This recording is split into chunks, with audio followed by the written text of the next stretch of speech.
हे महादेव, आज आपकी इस वीडियो को जो भी सच्चा भक्त लाइक करे उसके जीवन के सभी दुख दर्द हमेशा के लिए समाप्त कर देना। भक्तों, 3 अगस्त सावन के पहले सोमवार के व्रत पर ये 3 चीजें अवश्य खा लेना। महादेव की कृपा से धनवर्षा होगी और आपकी सभी मनोकामनाएं पूर्ण होंगी। दोस्तों, आज की इस वीडियो में हम जानेंगे कि सावन के पहले सोमवार का व्रत कैसे करना चाहिए, व्रत के दौरान किन चीजों का सेवन नहीं करना चाहिए, और एक ऐसा चमत्कारी उपाय भी जानेंगे जिसे करने से भोले बाबा की कृपा से आपके जीवन की वर्षों पुरानी परेशानियां भी दूर हो सकती हैं। लेकिन उससे पहले इस वीडियो को लाइक करके कमेंट में सच्चे मन से लिख दीजिए हर हर महादेव और नमः शिवाय। दोस्तों, सावन का महीना भगवान शिव के भक्तों के लिए खुशियां, श्रद्धा और भक्ति का विशेष उपहार लेकर आता है। यही वो पावन महीना है जिसे प्रेम, आस्था और भक्ति का महीना भी कहा जाता है। चारों ओर हरियाली छा जाती है, पक्षियों की मधुर आवाजें वातावरण को मनमोहक बना देती हैं, वर्षा ऋतु का आगमन प्रकृति को और भी सुंदर बना देता है। ऐसा माना जाता है कि सावन के महीने में भगवान शिव स्वयं अपने भक्तों के बीच निवास करते हैं और सच्चे मन से उनकी आराधना करने वालों पर विशेष कृपा बरसाते हैं। सावन का प्रत्येक दिन अत्यंत शुभ और पवित्र माना जाता है, लेकिन सावन में आने वाले सोमवार का महत्व सबसे अधिक बताया गया है। शिव पुराण में वर्णन मिलता है कि सावन के सोमवार व्रत से जुड़े कुछ विशेष नियम होते हैं जिनका पालन करना बहुत आवश्यक माना गया है। यदि कोई व्यक्ति इन नियमों की अनदेखी करता है तो उसकी पूजा, साधना और व्रत का पूर्ण फल प्राप्त नहीं हो पाता। इसलिए सावन के सोमवार का व्रत श्रद्धा, नियम और सच्चे मन से करना चाहिए। सोमवार का दिन भगवान शिव को अत्यंत प्रिय माना जाता है और इस दिन रखा गया व्रत भक्तों को विशेष फल प्रदान करता है। दोस्तों, सावन की शुरुआत 30 जुलाई से हो चुकी है और इसकी समाप्ति 28 अगस्त को होगी। इसी दिन रक्षाबंधन का पावन पर्व भी मनाया जाएगा। सावन का पहला सोमवार 3 अगस्त को पड़ रहा है। यह दिन भगवान शिव और माता पार्वती की विशेष कृपा प्राप्त करने का श्रेष्ठ अवसर माना जाता है।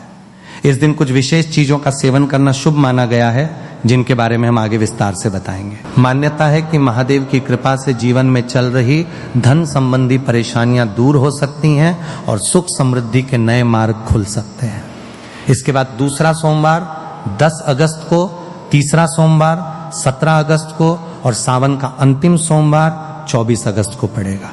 इसलिए प्रत्येक सोमवार का अपना विशेष महत्व है और हर सोमवार को पूरी श्रद्धा और भक्ति के साथ भगवान शिव की आराधना करनी चाहिए। दोस्तों, अब हम आपको बताएंगे कि सावन के पहले सोमवार के दिन ऐसी कौन कौन सी गलतियां हैं जिन्हें भूल कर भी नहीं करना चाहिए, ताकि भगवान भोलेनाथ आपसे नाराज न हो। साथ ही हम ये भी जानेंगे कि व्रत के दौरान किन फलों और सब्जियों का सेवन करने से बचना चाहिए, क्योंकि कुछ चीजों का सेवन व्रत के नियमों के विरुद्ध माना जाता है। यदि इन बातों का ध्यान नहीं रखा जाए तो व्रत का पुण्य फल कम हो सकता है। इसलिए वीडियो को अंत तक अवश्य देखिए, क्योंकि आगे हम आपको ऐसी महत्वपूर्ण बातें बताने वाले हैं जो सावन के इस पवित्र सोमवार व्रत को सफल और फलदायी बनाने में आपकी सहायता कर सकती हैं। आइए अब जानते हैं कुछ ऐसी महत्वपूर्ण सावधानियों के बारे में जिन्हें सावन के पहले सोमवार के व्रत में भूल कर भी नहीं करना चाहिए। दोस्तों, शास्त्रों में बताया गया है कि व्रत रखने वाले व्यक्ति को उधार मांगकर फल, सब्जियां या अन्य खाद्य पदार्थों का सेवन नहीं करना चाहिए। ऐसा करने से व्रत का पूर्ण फल प्राप्त नहीं होता और व्यक्ति की पवित्रता भंग हो जाती है। चाहे सावन का पहला सोमवार हो या कोई अन्य व्रत, पड़ोसियों या किसी अन्य व्यक्ति से मांगकर व्रत का भोजन नहीं करना चाहिए। हाँ, यदि कोई व्यक्ति अपनी इच्छा से आपको व्रत में खाने योग्य वस्तु देता है तो उसे ग्रहण किया जा सकता है, लेकिन स्वयं मांगकर या उधार लेकर व्रत का भोजन करना शास्त्रों में उचित नहीं माना गया है। व्रत के दौरान व्यक्ति को झूठ बोलने, चुगली करने, किसी का अपमान करने और कर्ज लेने जैसी बातों से भी बचना चाहिए। दोस्तों, दूसरी महत्वपूर्ण बात यह है कि सावन के पहले सोमवार के व्रत में नाशपाती का सेवन नहीं करना चाहिए। धार्मिक मान्यताओं के अनुसार नाशपाती शब्द में नाश का भाव माना जाता है, इसलिए व्रत के दिन इसका सेवन शुभ नहीं माना जाता। सामान्य दिनों में आप इसका सेवन कर सकते हैं, लेकिन जिस दिन व्रत हो उस दिन इससे परहेज करना बेहतर माना गया है। इतना ही नहीं, भगवान शिव को भी नाशपाती अर्पित नहीं करनी चाहिए। दोस्तों, तीसरी सावधानी कुट्टू और सिंघाड़े के आटे से जुड़ी हुई है। यदि यह आटा बहुत पुराने समय से रखा हुआ है तो उसका सेवन नहीं करना चाहिए। लंबे समय तक रखे गए आटे में घुन या छोटे छोटे कीड़े पड़ सकते हैं जो कई बार आसानी से दिखाई भी नहीं देते। ऐसे आटे का सेवन व्रत की शुद्धता को प्रभावित कर सकता है, इसलिए व्रत के दौरान हमेशा ताजा और साफ आटे का ही उपयोग करना चाहिए। सावन का महीना अत्यंत पवित्र माना जाता है, इसलिए इस दौरान शुद्धता और सात्विकता का विशेष ध्यान रखना चाहिए। दोस्तों, अब बात करते हैं भगवान शिव को अर्पित किए जाने वाले बेलपत्र की। सावन के पहले सोमवार पर महादेव को बेलपत्र अर्पित करना अत्यंत शुभ माना जाता है, लेकिन कुछ बातों का ध्यान रखना भी आवश्यक है। पौराणिक मान्यताओं के अनुसार बेलपत्र भगवान शिव को अत्यंत प्रिय है। माना जाता है कि बेलपत्र अर्पित करने से भगवान शिव का मस्तक शीतल रहता है और भक्त के जीवन से दरिद्रता दूर होती है। इसके प्रभाव से व्यक्ति के जीवन में सुख, सौभाग्य और समृद्धि का आगमन होता है। साथ ही हनुमान जी भी प्रसन्न होते हैं, क्योंकि उन्हें भगवान शिव का ही अंशावतार माना गया है। दोस्तों, बेलपत्र का महत्व बहुत ही विशेष बताया गया है। कहा जाता है कि तीनों लोकों में जितने भी प्रमुख तीर्थ स्थल हैं, उनका निवास प्रतीकात्मक रूप से बेल वृक्ष के मूल भाग में माना गया है। यही कारण है कि बेल वृक्ष को अत्यंत पवित्र माना जाता है। धार्मिक मान्यता है कि यदि किसी घर के मध्य भाग या पूर्व दिशा में बेल का वृक्ष लगा हो तो वहां धन धान्य की कमी नहीं रहती और परिवार में सुख समृद्धि बनी रहती है। इसके अलावा जो व्यक्ति बेल वृक्ष के मूल भाग की श्रद्धा पूर्वक पूजा करता है, पुष्प अर्पित करता है और उसकी सेवा करता है, उसे विशेष पुण्य की प्राप्ति होती है। मान्यता है कि ऐसे व्यक्ति को मृत्यु के पश्चात शिवलोक की प्राप्ति होती है। इसलिए बेलपत्र और बेल वृक्ष दोनों ही भगवान शिव की उपासना में अत्यंत महत्वपूर्ण स्थान रखते हैं। दोस्तों, अब आगे हम बेलपत्र से जुड़ी कुछ और विशेष और रोचक बातें जानेंगे, जिनके बारे में बहुत कम लोगों को जानकारी होती है और जिनका संबंध सीधे भगवान भोलेनाथ की कृपा से माना जाता है। दोस्तों, शास्त्रों में बताया गया है कि चतुर्थी, अष्टमी, नवमी, चतुर्दशी, अमावस्या तिथि, संक्रांति के समय तथा सोमवार के दिन बेलपत्र नहीं तोड़ना चाहिए। इसलिए यदि आपको भगवान शिव की पूजा के लिए बेलपत्र की आवश्यकता हो तो उन्हें एक दिन पहले ही तोड़कर रख लेना चाहिए। एक विशेष बात यह भी है कि बेलपत्र कभी अशुद्ध नहीं माने जाते। यदि किसी कारणवश आपको पूजा के लिए ताजे बेलपत्र उपलब्ध नहीं हो रहे हैं तो पहले से भगवान शिव पर अर्पित किए गए बेलपत्रों को स्वच्छ जल से धोकर पुनः श्रद्धा पूर्वक अर्पित किया जा सकता है। दोस्तों, भगवान शिव को अर्पित किया जाने वाला बेलपत्र हमेशा 3 पत्तियों वाला होना चाहिए। कटा फटा, टूटा हुआ या खंडित बेलपत्र भूलकर भी भगवान शिव को अर्पित नहीं करना चाहिए।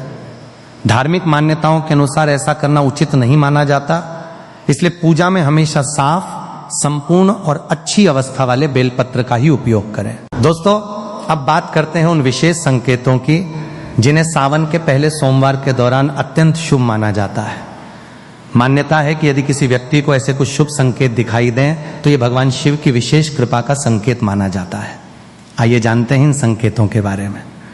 दोस्तों, पहला संकेत है नंदी महाराज का आपके द्वार पर आना। नंदी महाराज भगवान शिव के प्रिय वाहन और उनके द्वारपाल माने जाते हैं। उन्हें ज्ञान, श्रद्धा और समर्पण का प्रतीक भी कहा जाता है। यदि सावन के पवित्र महीने में कोई बैल आपके घर के द्वार पर आकर खड़ा हो जाए या बार बार आपके घर के आसपास दिखाई दे तो कई लोग इसे शुभ संकेत मानते हैं। ऐसी स्थिति में उस जीव के प्रति सम्मान और दया का भाव रखना चाहिए। यदि संभव हो तो उसे हरा चारा या भोजन अवश्य खिलाएं। दोस्तों, दूसरा संकेत सपने में शिवलिंग या भगवान शिव के दर्शन होना माना जाता है। यदि सावन के दौरान आपको सपने में शिवलिंग, मंदिर या भगवान शिव के दर्शन होते हैं तो इसे कई लोग आध्यात्मिक रूप से शुभ संकेत मानते हैं। ऐसा माना जाता है कि यह व्यक्ति के मन में बढ़ती श्रद्धा, भक्ति और सकारात्मक ऊर्जा का प्रतीक हो सकता है। ऐसे समय में भगवान शिव की आराधना और भी अधिक श्रद्धा के साथ करनी चाहिए। दोस्तों, तीसरा संकेत नीलकंठ पक्षी के दर्शन से जुड़ा हुआ माना जाता है। धार्मिक मान्यताओं में नीलकंठ को शुभ माना गया है। यदि सावन के महीने में नीलकंठ पक्षी दिखाई दे जाए तो लोग इसे शुभ संकेत के रूप में देखते हैं। लोक मान्यताओं के अनुसार यह आने वाले अच्छे समय, सफलता और सकारात्मक बदलाव का प्रतीक माना जाता है। इसलिए ऐसे दर्शन होने पर मन में प्रसन्नता और कृतज्ञता का भाव रखना चाहिए। दोस्तों, चौथा संकेत घर के आसपास किसी सांप का दिखाई देना बताया जाता है। भगवान शिव के गले में नाग का वास होने के कारण नागों का विशेष महत्व माना गया है। यदि कभी आपके घर के आसपास कोई सांप दिखाई दे तो उसे नुकसान पहुंचाने की कोशिश नहीं करनी चाहिए। सुरक्षित दूरी बनाए रखें और वन्य जीव विशेषज्ञों या स्थानीय सहायता की मदद लें। धार्मिक दृष्टि से इसे भगवान शिव से जुड़ी स्मृति के रूप में देखा जाता है और जीवों के प्रति करुणा रखने की प्रेरणा मिलती है। दोस्तों, इन सभी बातों का मूल संदेश यही है कि सावन के महीने में श्रद्धा, भक्ति, स्वच्छता, संयम और सभी जीवों के प्रति दया का भाव बनाए रखें। भगवान शिव को सच्चे मन से याद करने वाला व्यक्ति अपने जीवन में सकारात्मकता, आत्मविश्वास और मानसिक शांति का अनुभव कर सकता है। दोस्तों, धार्मिक मान्यताओं के अनुसार भगवान शिव अपने भक्तों को विशेष अवसरों पर संकेत प्रदान करते हैं। सावन का महीना अत्यंत पवित्र माना जाता है और ऐसा कहा जाता है कि इस महीने भगवान शिव अपने भक्तों पर विशेष कृपा दृष्टि बनाए रखते हैं। यदि किसी व्यक्ति को सपने में किसी मंदिर के पास नाग नागिन का जोड़ा दिखाई दे तो इसे कई लोग शुभ संकेत के रूप में देखते हैं। मान्यता है कि यह आध्यात्मिक उन्नति, शुभ समाचार और सकारात्मक परिवर्तन का प्रतीक हो सकता है। ऐसे समय में भगवान शिव की भक्ति और अधिक श्रद्धा के साथ करनी चाहिए। दोस्तों, 5वां शुभ संकेत माना जाता है डमरू या मंदिर की घंटियों की ध्वनि सुनाई देना। यदि सावन के सोमवार के दिन आपको अचानक कहीं से डमरू, घंटी या हर हर महादेव के जयकारों की आवाज सुनाई दे जाए तो इसे शुभ माना जाता है। ऐसी मान्यता है कि यह भगवान भोलेनाथ की कृपा और सकारात्मक ऊर्जा का संकेत हो सकता है। इससे व्यक्ति के जीवन में उत्साह, आत्मविश्वास और नई उम्मीदों का संचार होता है। कई लोग इसे आने वाले अच्छे समय का संकेत भी मानते हैं। दोस्तों, सावन का महीना संयम, तपस्या, श्रद्धा और शुद्ध आचरण का प्रतीक माना जाता है। इस दौरान भगवान शिव की पूजा, जप, ध्यान और व्रत का विशेष महत्व बताया गया है। धार्मिक मान्यताओं के अनुसार मांस, मछली, अंडा, मदिरा और अन्य तामसिक पदार्थों से दूरी बनाकर रखनी चाहिए। माना जाता है कि ऐसे पदार्थ मन में अशांति, क्रोध और नकारात्मकता को बढ़ा सकते हैं। इसलिए सावन के महीने में सात्विक भोजन को प्राथमिकता दी जाती है। सुहागन स्त्रियां, कन्याएं और शिव भक्त इस दौरान फल, दूध, दही, साबूदाना, मूंगफली, सेंधा नमक और अन्य सात्विक खाद्य पदार्थों का सेवन करते हैं। ऐसा माना जाता है कि सात्विक आहार शरीर और मन दोनों को शुद्ध रखने में सहायता करता है। सावन सोमवार का व्रत केवल भोजन का त्याग नहीं बल्कि मन, वचन और कर्म की शुद्धि का भी माध्यम माना गया है। इसलिए इस दौरान जीवन शैली को भी सात्विक और अनुशासित रखना आवश्यक माना जाता है। दोस्तों, भगवान शिव की पूजा में कुछ विशेष वस्तुएं अर्पित की जाती हैं, वहीं कुछ वस्तुओं को अर्पित करने की मनाही भी बताई गई है। धार्मिक मान्यताओं के अनुसार शिवलिंग पर तुलसी, हल्दी और केतकी का फूल अर्पित नहीं करना चाहिए। तुलसी माता भगवान विष्णु को अत्यंत प्रिय मानी जाती हैं, इसलिए सामान्यतः उनका उपयोग विष्णु पूजा में किया जाता है। इसी प्रकार हल्दी को सौभाग्य और स्त्री शक्ति का प्रतीक माना गया है, जबकि भगवान शिव वैराग्य और तपस्या के प्रतीक माने जाते हैं। इसी कारण शिव पूजा में हल्दी अर्पित करने की परंपरा नहीं है। केतकी के फूल के संबंध में भी एक प्रसिद्ध पौराणिक कथा प्रचलित है। कथा के अनुसार एक प्रसंग में केतकी के फूल ने असत्य का साथ दिया था, जिसके कारण भगवान शिव ने उसे अपनी पूजा में स्वीकार न किए जाने का श्राप दिया। तभी से शिव पूजा में केतकी का फूल अर्पित नहीं किया जाता। इन नियमों का पालन न करने से पूजा निष्फल हो सकती है। इसीलिए सावन में स्त्रियों को ध्यान रखना चाहिए कि भगवान शिव को केवल बेलपत्र, दूध, जल, भांग, धतूरा और सफेद पुष्प ही अर्पित करें। बिना स्नान किए रसोई और पूजा न करें। सावन मास में शरीर और मन की शुद्धता सर्वोपरि मानी जाती है। यदि कोई स्त्री बिना स्नान किए रसोई में प्रवेश करती है या पूजा करती है तो इसे धार्मिक दृष्टि से उचित नहीं माना जाता। रसोई माता अन्नपूर्णा का स्थान होती है और वहां स्वच्छता का विशेष महत्व होता है। बिना स्नान किए बनाया गया भोजन आध्यात्मिक दृष्टि से अशुद्ध माना जाता है। इसी प्रकार बिना स्नान किए भगवान शिव की पूजा करने से पूजा में शुद्धता का भाव नहीं रह जाता। खासकर सावन में जब शिव उपासना विशेष फलदायी मानी जाती है, तब शारीरिक स्वच्छता का विशेष ध्यान रखना चाहिए। स्नान केवल शरीर की सफाई नहीं बल्कि मन को भी पूजा के लिए तैयार करता है। इसलिए स्त्रियों को सुबह जल्दी उठकर स्नान करना चाहिए, स्वच्छ वस्त्र धारण करने चाहिए और उसके बाद ही रसोई या पूजा का कार्य करना चाहिए। इससे भगवान शिव प्रसन्न होते हैं और घर में सकारात्मक ऊर्जा तथा समृद्धि का वास होता है। पति या बुजुर्गों से कटुता ना करें। सावन मास में पति पत्नी के संबंधों में मधुरता बनाए रखना अत्यंत आवश्यक माना गया है। यह महीना शिव और पार्वती के प्रेम तथा दाम्पत्य का प्रतीक माना जाता है। इसलिए इस दौरान किसी भी प्रकार की कटुता, कलह या कठोर वाणी से बचना चाहिए। सुहागन स्त्रियों के लिए यह समय विशेष फलदायक माना जाता है। यदि वे अपने पति के प्रति सम्मान, प्रेम और सेवा भाव रखती हैं तो उन्हें विशेष पुण्य की प्राप्ति होती है। यदि इस समय पत्नी पति से झगड़ा करती है, उन पर क्रोध करती है या उनका अपमान करती है तो इसे उचित नहीं माना जाता। इससे व्रत का पुण्य कम हो सकता है और घर में अशांति बढ़ सकती है। इसी प्रकार घर के बुजुर्गों जैसे सास ससुर, माता पिता या बड़े भाई बहनों के साथ कटु व्यवहार करना, ऊंची आवाज में बात करना या उनका तिरस्कार करना भी अनुचित माना गया है। सावन में जितना अधिक विनम्रता और सेवा का भाव रहेगा, उतना ही घर में सुख और ईश्वर की कृपा बनी रहेगी।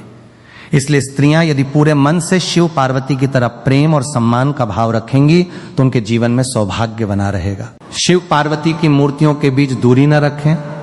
पूजा स्थल पर शिव और पार्वती की मूर्तियां या चित्र एक साथ रखने चाहिए और उनके बीच कोई वस्तु नहीं रखनी चाहिए। कई बार लोग अनजाने में शिव पार्वती की मूर्तियों को दूर दूर रख देते हैं या उनके बीच अगरबत्ती, दीपक या फूल रख देते हैं।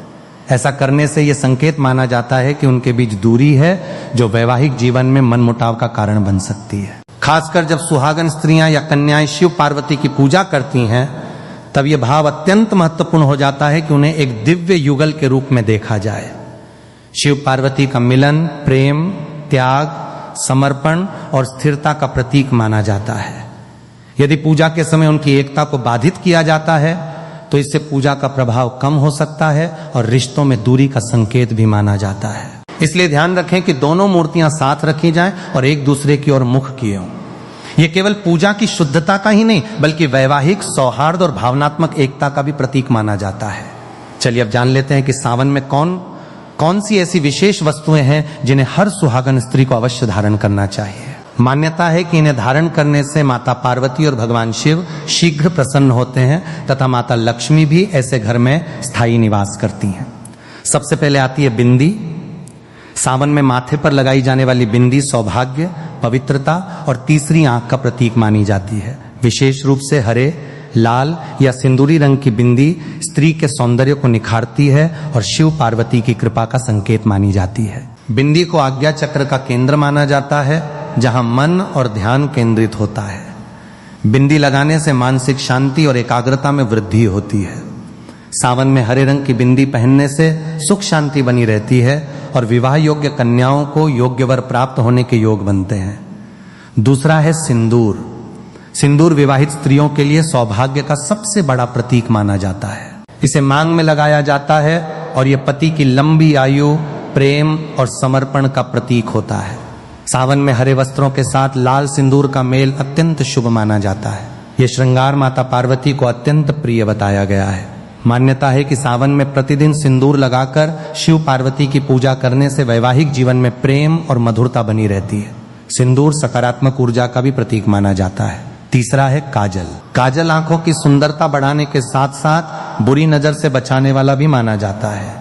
सावन में काजल लगाना शुभ माना जाता है क्योंकि ये स्त्री के नेत्रों की आभा को बढ़ाता है और उसके सौंदर्य को और अधिक आकर्षक बनाता है। पारंपरिक मान्यता के अनुसार आंखों में काजल लगाने से आत्मविश्वास बढ़ता है और व्यक्तित्व में आकर्षण आता है। सावन के दिनों में प्राकृतिक तत्वों से बने काजल का प्रयोग विशेष रूप से लाभकारी माना जाता है। चौथा है चूड़ियां। चूड़ियां स्त्री के श्रृंगार का महत्वपूर्ण हिस्सा हैं और विशेष रूप से हरी चूड़ियां सावन में अत्यंत शुभ मानी जाती हैं। हरा रंग हरियाली, प्रेम, समृद्धि और जीवन का प्रतीक है। मान्यता है कि सावन में हरी चूड़ियां पहनने से शिव पार्वती की विशेष कृपा प्राप्त होती है। चूड़ियों की मधुर खनक घर में सकारात्मक वातावरण का निर्माण करती है और ये माता लक्ष्मी को भी प्रिय मानी जाती हैं।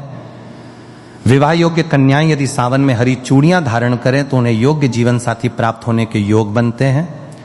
पांचवा है मांग टीका। मांग टीका माथे के मध्य भाग में धारण किया जाता है, जिसे आज्ञा चक्र का स्थान माना गया है। यह शिव और शक्ति की एकता का प्रतीक माना जाता है। सावन में मांग टीका पहनने से स्त्री के सौंदर्य, तेज और आत्मविश्वास में वृद्धि होती है। यह दाम्पत्य प्रेम, सौभाग्य और मानसिक संतुलन का भी प्रतीक माना जाता है। छठा है नथ। नथ स्त्री के श्रृंगार का महत्वपूर्ण आभूषण है जो नारीत्व, गरिमा और सौंदर्य का प्रतीक माना जाता है। सावन में नथ धारण करना शुभ माना जाता है। मान्यता है कि इससे सुहाग की रक्षा होती है और वैवाहिक जीवन में प्रेम तथा सौहार्द बना रहता है। 7वां है हार या मंगलसूत्र। मंगलसूत्र वैवाहिक जीवन की स्थिरता, सुरक्षा और विश्वास का प्रतीक माना जाता है। यह सामान्यतः काले मोतियों और सोने से बना होता है, जिसे नकारात्मक प्रभावों से रक्षा करने वाला माना जाता है। सावन में मंगलसूत्र धारण कर शिव पार्वती की पूजा करने से पति की दीर्घायु, प्रेम और दाम्पत्य सुख में वृद्धि होने की मान्यता है। कुंवारी कन्याएं भी सुंदर हार धारण करके माता गौरी का आशीर्वाद प्राप्त करने की कामना करती हैं। 8वां है अंगूठी। अंगुलियों में पहनी जाने वाली अंगूठी केवल श्रृंगार का साधन नहीं, बल्कि ज्योतिषीय दृष्टि से भी महत्वपूर्ण मानी जाती है। सावन में सोने, चांदी या पीतल की अंगूठी धारण करना शुभ माना जाता है। विशेष रूप से अनामिका अंगुली में पहनी गई अंगूठी प्रेम, विश्वास और वैवाहिक समर्पण का प्रतीक मानी जाती है।